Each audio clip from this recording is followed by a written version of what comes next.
Follow these rules for active voice to passive voice.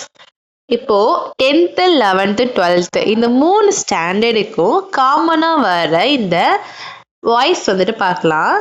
Active வாய்ஸில் question கொடுத்துருவாங்க, passive வாய்ஸில் நம்ம வந்துட்டு ஆன்சர் எழுதணும். ஃபஸ்ட்டு அது ஆக்டிவ் வாய்ஸில் இருக்கா பாசிவ் வாய்ஸில் இருக்கான்னு நம்ம ஃபஸ்ட்டு என்ன பண்ண தெரியணும், நமக்கு ஃபைண்ட் அவுட் பண்ண தெரியணும். சரிங்களா? பை வந்துச்சுன்னா அது பாசிவ் வாய்ஸ், பை ஒரு கொஷின்ல இல்லை அப்படின்னா அது ஆக்டிவ் வாய்ஸ்.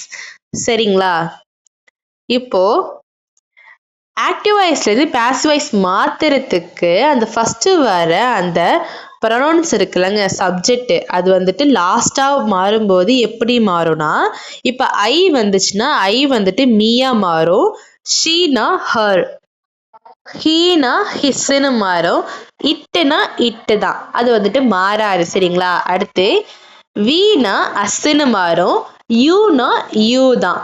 தேன்னு வந்துச்சுன்னா நம்ம லாஸ்டா போடும்போது தெம்முன்னு போடணும். ஓகேங்களா? இந்த ரூல்ஸ் புரியுதா? நெக்ஸ்ட், ஐ ரைட் எ கொஷின் இப்படி வந்துட்டு கேட்பாங்க. அதுல வந்துட்டு பை ஃபர்ஸ்ட் இருக்கா? இல்ல. அப்போ அது எதுல இருக்கு? ஆக்டிவ் வாய்ஸ்ல இருக்கு. நம்ம ஃபர்ஸ்ட் கண்டுபிடிச்சிட்டோம். இப்ப ஆன்சர் பண்ணலாமா? ஃபர்ஸ்ட் ஆக்டிவ் வாய்ஸ்ல இருந்துச்சுன்னா ஃபர்ஸ்ட் உள்ள சப்ஜெக்ட் லாஸ்ட் போயிடும், லாஸ்ட் உள்ள ஆப்ஜெக்ட் ஃபர்ஸ்ட் போயிடும். ஓகேங்களா? இது வந்துட்டு செகண்ட் ரூல்ஸ். ஓகேங்களா? இப்போ லாஸ்ட் என்ன இருக்கு? ஆப்ஜெக்ட். ஆப்ஜெக்ட் வந்துட்டு எ போயம் தான் இதுல வந்துட்டு ஆப்ஜெக்ட். அந்த லாஸ்ட் உள்ளது ஃபர்ஸ்ட் போட்டுக்கலாம். எ போயம். எ போயம் அப்படிங்கிறது ஒரு பொருள். அங்க வந்துட்டு எ போயம்ஸ் அப்படின்னு இல்லை. ஓகேங்களா? ஏ போட்டாலே ஒரு பொருள்னு அர்த்தம். எ போயம் ஈஸ். நெக்ஸ்ட் அந்த ரைட்டுன்னு ஒரு நம்ம செய்யற செயல், அது வந்துட்டு verb 3ல மாறும். சரிங்களா? ரைட், ரோட், ரிட்டன், ரிட்டன்னு மாறும்.